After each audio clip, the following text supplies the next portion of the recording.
Welcome to rhythm of learning. ഇന്നത്തെ ക്ലാസ്സിൽ നമ്മൾ പഠിക്കാൻ പോകുന്നത് പഞ്ചാബ് എന്ന് പറയുന്ന സംസ്ഥാനത്തെ കുറിച്ചാണ് കേട്ടോ. അപ്പൊ ക്ലാസ്സിലേക്ക് കടക്കാം. പഞ്ചാബിനെ കുറിച്ച് പറയുമ്പോൾ 1956 നവംബർ 1 നമ്മുടെ കേരള സംസ്ഥാനം രൂപീകൃതമായിട്ടുള്ള വർഷം തന്നെ നിലവിൽ വന്നിട്ടുള്ള സംസ്ഥാനമാണ് ഏത്? പഞ്ചാബ് ട്ടോ. പഞ്ചാബിന്റെ തലസ്ഥാനം ചോദിച്ചു കഴിഞ്ഞാലും പഞ്ചാബിന്റെ ഹൈക്കോടതി ചോദിച്ചു കഴിഞ്ഞാലും നമ്മൾ ഉത്തരം ഒന്ന് തന്നെയാ പറയാ, ചണ്ഡീഗഡ് ആണ്. അപ്പൊ പഞ്ചാബിന്റെ ഹൈക്കോടതി അല്ലെങ്കിൽ പഞ്ചാബിന്റെ തലസ്ഥാനം ഏതാണ്? ചണ്ഡീഗഡ് ആണ് കേട്ടോ. പഞ്ചാബിലെ ഭാഷ ഏതായിരിക്കും? പഞ്ചാബിയാണ് ഭാഷ. ആ ഭാഷയുടെ ലിപി ഏതെന്ന് ചോദിച്ചു കഴിഞ്ഞാൽ ഗുരുമുഖി ലിപിയാണ് ഉത്തരം പറയേണ്ടത്. അപ്പൊ പഞ്ചാബി ഭാഷയുടെ ലിപി ഗുരുമുഖി ലിപി.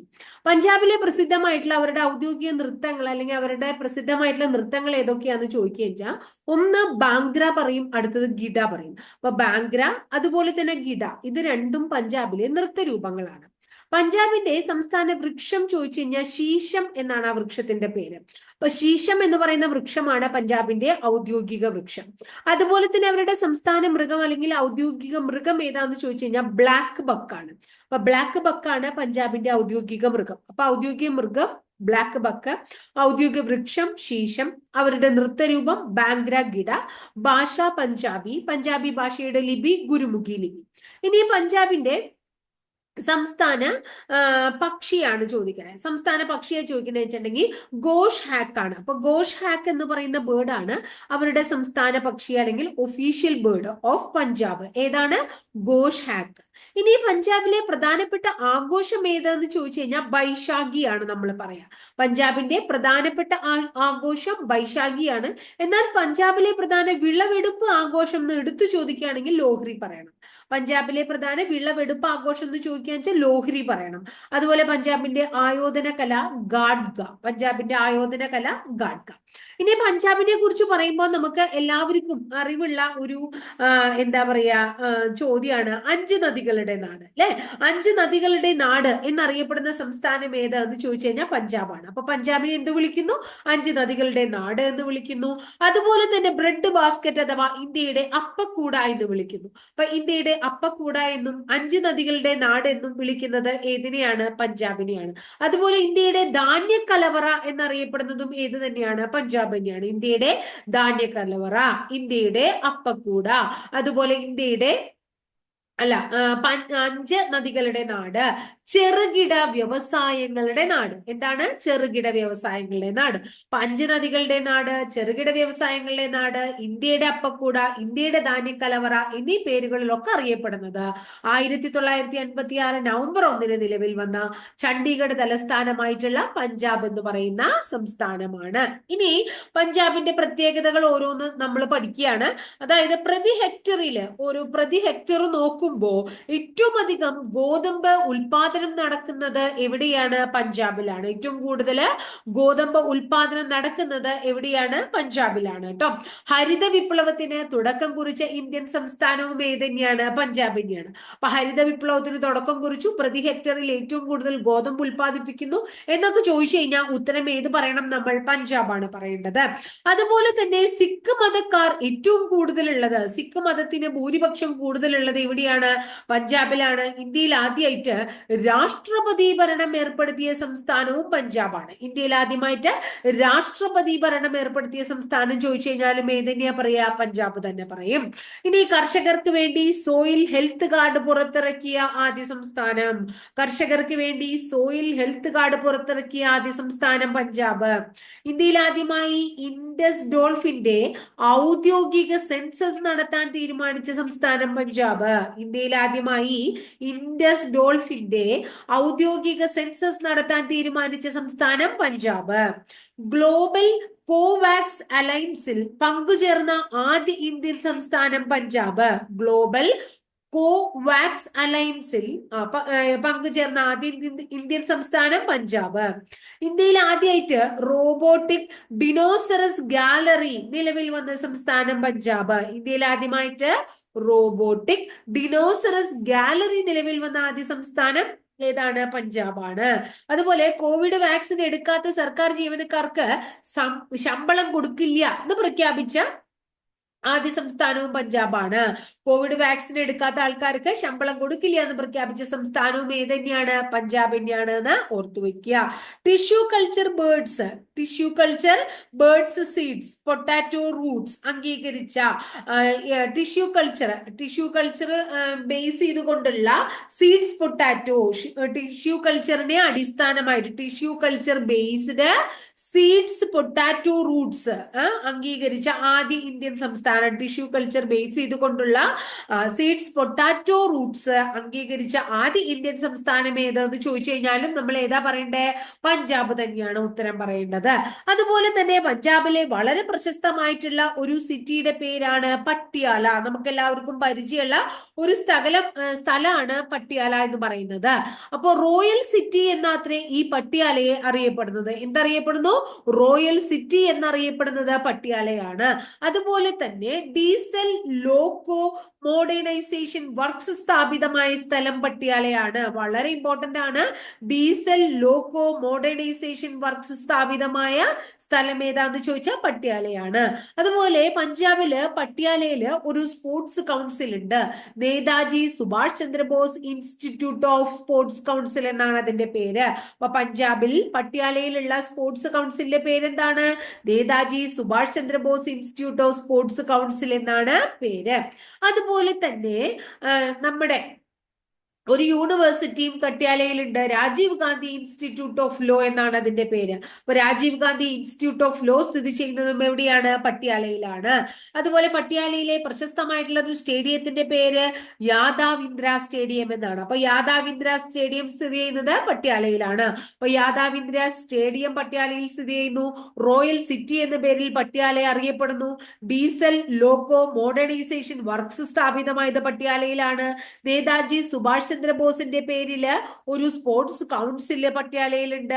രാജീവ് ഗാന്ധി യൂണിവേഴ്സിറ്റി ഓഫ് ലോയും പട്യാലയില് കാണപ്പെടുന്നു. അതുപോലെ ഇന്ത്യയിൽ ആദ്യമായിട്ട് കായിക മ്യൂസിയം നിലവിൽ വന്നത് എവിടെയാണെന്ന് ചോദിച്ചു കഴിഞ്ഞാലും പട്യാലയിലാണ്. ഇന്ത്യയിൽ ആദ്യമായിട്ടൊരു കായിക മ്യൂസിയം സ്ഥിതി ചെയ്യുന്നത് അല്ലെങ്കിൽ നിലവിൽ വന്നത് എവിടെയാണ്? പട്യാലയിലാണ്. ഇനി നമ്മുടെ പഞ്ചാബിലെ വളരെ പ്രശസ്തമായിട്ടുള്ള ഒരു സ്ഥലത്തിന്റെ പേരാണ് കപൂർത്തല. ഏതാണ്? കപൂർത്തല. കപൂർത്തലയില് റെയിൽവേ കോച്ച് ഫാക്ടറി സ്ഥിതി ചെയ്യുന്നു. ഇന്ത്യൻ റെയിൽവേയുടെ കോച്ച് ഫാക്ടറി സ്ഥിതി ചെയ്യുന്നത് എവിടെയാണ്? കപൂർത്തലയിലാണ് എന്ന് ഓർത്തുവെക്കുക. ഇനി ഈ പഞ്ചാബില് വളരെ പ്രസിദ്ധമായിട്ടുള്ള ഒരു ഫെസ്റ്റിവൽ നടക്കുന്നുണ്ട്. ഫെസ്റ്റിവലിന്റെ പേര് ഗില റായ്പൂർ ഫെസ്റ്റിവൽ എന്നാണ്. അപ്പൊ ഗില റായ്പൂർ ഫെസ്റ്റിവൽ നടക്കുന്ന ഇന്ത്യൻ സംസ്ഥാനം പഞ്ചാബ്. ഗില റായ്പൂർ ഫെസ്റ്റിവൽ നടക്കുന്ന ഇന്ത്യൻ സംസ്ഥാനം പഞ്ചാബാണ്. അതുപോലെ തന്നെ ലോകത്തിലെ ഏറ്റവും വലിയ സോളാർ ട്രീ എവിടെ കാണപ്പെടുന്നു എന്ന് ചോദിച്ചു കഴിഞ്ഞാൽ ലുധിയാനയിലാണ്. ലോകത്തിലെ ഏറ്റവും വലിയ സോളാർ ട്രീ കാണപ്പെടുന്നത് എവിടെയാണെന്ന് ചോദിച്ചു കഴിഞ്ഞാൽ ഉത്തരം നമ്മൾ എവിടെയാ പറയാ? ലുധിയാനയാണ് നമ്മൾ പറയാ. പഞ്ചാബിലെ സിനിമാ വ്യവസായത്തെ നമ്മൾ പഞ്ച്വുഡ് അല്ലെങ്കിൽ പോളിവുഡ് എന്ന് വിളിക്കുന്നു. പഞ്ചാബിലെ സിനിമാ വ്യവസായത്തിന് പഞ്ച്വുഡ് അല്ലെങ്കിൽ പോളിവുഡ് എന്ന് വിശേഷിപ്പിക്കുന്നു. ഏഷ്യയിലെ തന്നെ ഏറ്റവും വലിയ കംപ്രസ്ഡ് ബയോഗ്യാസ് പ്ലാന്റ് പ്രവർത്തനം ആരംഭിച്ചത് പഞ്ചാബിലെ ലഹ്റാഗാഗ എന്ന് പറയുന്ന സ്ഥലത്താണ്. ഏഷ്യയിലെ തന്നെ ഏറ്റവും വലിയ കംപ്രസ്ഡ് ബയോഗ്യാസ് പ്ലാന്റ് പ്രവർത്തനം ആരംഭിച്ചത് എവിടെയാണ് എന്ന് ചോദിച്ചു കഴിഞ്ഞാൽ പഞ്ചാബിലെ ലഹ്റാഗാഗ എന്ന് പറയുന്ന സ്ഥലത്താണ്. പഞ്ചാബിലെ ലഹ്റാഗാഗ എന്ന് പറയുന്ന സ്ഥലത്ത്. ഇനി പഞ്ചാബിലെ പ്രധാനപ്പെട്ട മതം ഏതാന്ന് ചോദിച്ചു കഴിഞ്ഞാൽ സിഖ് മതമാണ്.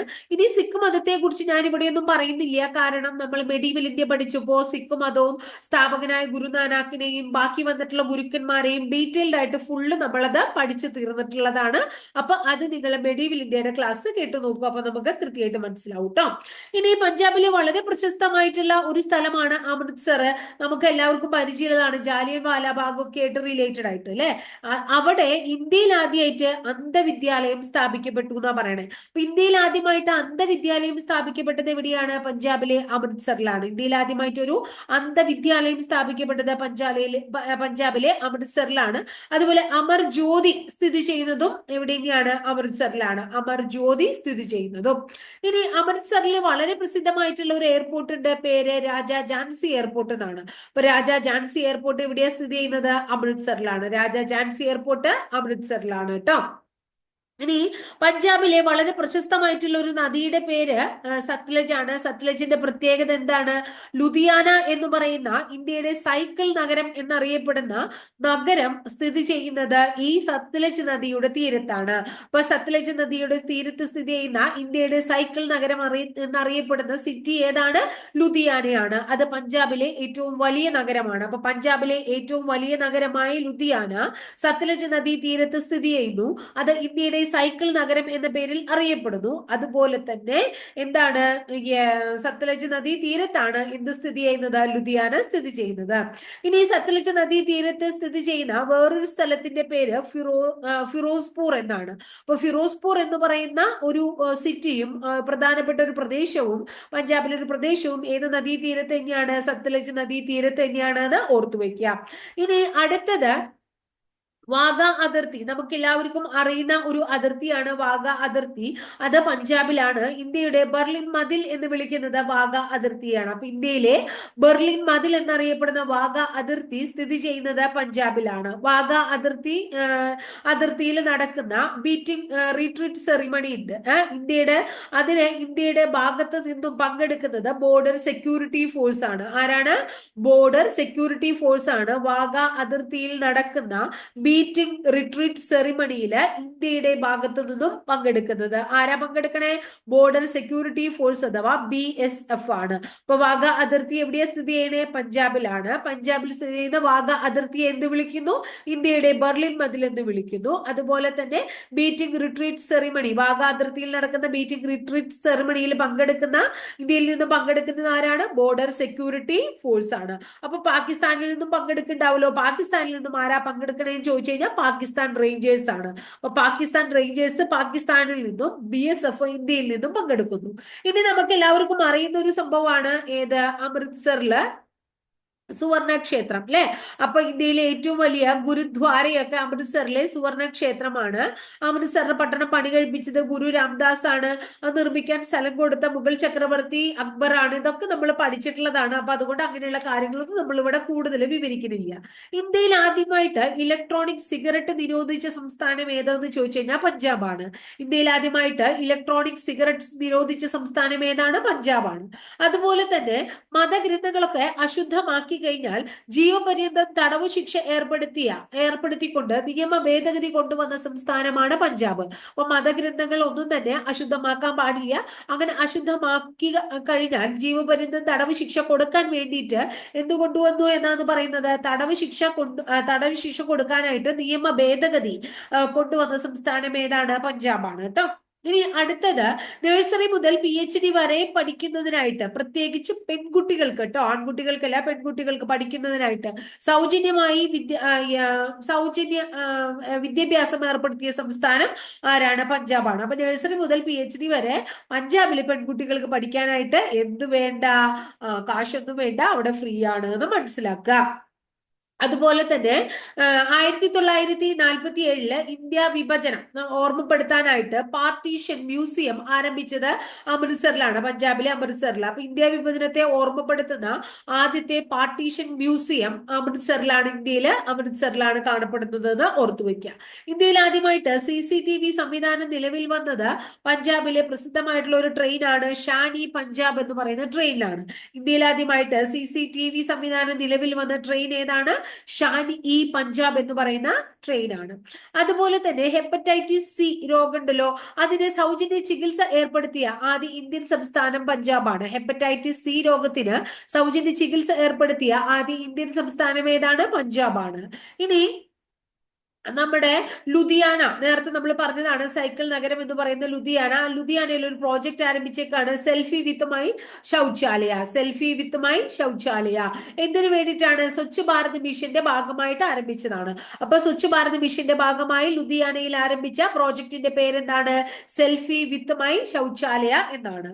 അതുപോലെ തന്നെ മാർച്ച് 23 യൂത്ത് എംപവർമെന്റ് ദിനമായിട്ട് അവരുടെ സ്റ്റേറ്റിന്റെ യൂത്ത് എംപവർമെന്റ്, പഞ്ചാബ് സ്റ്റേറ്റിലെ നാഷണൽ യൂത്ത് എംപവർമെന്റ് ദിനമാണ് മാർച്ച് 23. എന്തിനു വേണ്ടിയിട്ടാണ് ഇത്? ഭഗത് സിംഗിന്റെ ചരമദിനമാണ് മാർച്ച് 23. അദ്ദേഹത്തിന്റെ ഓർമ്മയ്ക്കാണ് ഇവര് മാർച്ച് 23 എംപവർമെന്റ് ദിനമായി ആചരിക്കാനായിട്ട് തീരുമാനിച്ചത്. അപ്പൊ മാർച്ച് 23 ഭഗത് സിംഗിന്റെ ചരമദിനമായിട്ടുള്ള മാർച്ച് 23 യൂത്ത് എംപവർമെന്റ് ദിനമായിട്ട് ആചരിക്കാൻ തീരുമാനിച്ച ഇന്ത്യയിലെ ആദ്യത്തെ സംസ്ഥാനത്തിന്റെ പേര് ചോദിച്ചു കഴിഞ്ഞാൽ നമ്മൾ എന്താ പറയേണ്ടത്? പഞ്ചാബ് തന്നെയാണ് പറയുന്നത്. പഞ്ചാബ് സിംഹം എന്നറിയപ്പെടുന്നത് ആരാണെന്ന് നമ്മൾ മോഡേൺ ഇന്ത്യ പഠിച്ചപ്പോൾ പഠിച്ചിട്ടുണ്ട്. ലാലാ ലജപത് റോയ് ആണ്. അത് സ്വാതന്ത്ര്യ സമര സേനാനിയാണ്. എന്നാൽ അതേ പേരിൽ തന്നെ ഒരു ഭരണാധികാരിയും പഞ്ചാബ് സിംഹം എന്നറിയപ്പെടുന്നുണ്ട്. അദ്ദേഹം മഹാരാജ രഞ്ജിത് സിംഗ് ആണ്. ആരാണ്? മഹാരാജ രഞ്ജിത് സിംഗ് ആണ്. അപ്പൊ ഇത്രയാണ് നമുക്ക് പഞ്ചാബ് എന്ന് പറയുന്ന സംസ്ഥാനത്തെ കുറിച്ച് പ്രധാനപ്പെട്ട കാര്യങ്ങൾ പറയാനുള്ളത്. പിന്നെ നമ്മുടെ സുവർണക്ഷേത്രത്തെ കുറിച്ചുള്ള അല്ലെങ്കിൽ അതിൽ നടത്തിയിട്ടുള്ള ഓപ്പറേഷൻസിനെ കുറിച്ച്, അല്ലെങ്കിൽ സിഖ് മതത്തെ കുറിച്ച്, പഞ്ചാബിന്റെ ഒക്കെ ഹരിയാനയുടെയും തലസ്ഥാനമായിട്ടുള്ള ചണ്ഡീഗഡിനെ കുറിച്ച്, ഇതൊക്കെ നമ്മൾ മുമ്പ് റിപ്പീറ്റ് ചെയ്തിട്ട് പലപ്പോഴും പറഞ്ഞിട്ടുള്ളതായതുകൊണ്ട് റിപ്പീറ്റേഷൻ ഇവിടെ ഞാൻ വീണ്ടും ചെയ്യണില്ല എന്നുള്ളതാണ്, ആവർത്തിക്കണില്ല. അപ്പൊ ഇത്രയും പഠിച്ചുകൊണ്ട് ഇന്നത്തെ പഞ്ചാബ് എന്ന് പറയുന്ന സംസ്ഥാനം നമുക്ക് ഇവിടെ അവസാനിപ്പിക്കാം. ക്ലാസ് ഒക്കെ ഇഷ്ടമാവുണ്ടെന്ന് വിചാരിക്കുന്നു. ഇഷ്ടപ്പെട്ട ക്ലാസ്സുകളാണെങ്കിൽ നിങ്ങൾ നിങ്ങളുടെ കൂട്ടുകാർക്ക് ഒന്ന് ഷെയർ ചെയ്ത് കൊടുക്കൂ കേട്ടോ. ആദ്യമായിട്ട് ചാനൽ കാണുന്ന കുട്ടികൾ ചാനൽ ഒന്ന് സബ്സ്ക്രൈബ് ചെയ്യുക. സബ്സ്ക്രൈബ് ചെയ്യുന്നതോടൊപ്പം ആ ബെല്ലൈക്കൺ കൂടി ഒന്ന് എനേബിൾ ചെയ്യുമ്പോൾ ഞാൻ ഓരോ ദിവസം അപ്ലോഡ് ചെയ്യുന്ന വീഡിയോസ് കൃത്യമായിട്ട് നിങ്ങൾക്ക് നോട്ടിഫിക്കേഷൻ ആയിട്ട് ലഭിക്കുകയും ചെയ്യും. അപ്പൊ അടുത്ത ദിവസം ഇതുപോലെ നല്ലൊരു ടോപ്പിക്കുമായി നമുക്ക് വീണ്ടും കാണാം കേട്ടോ.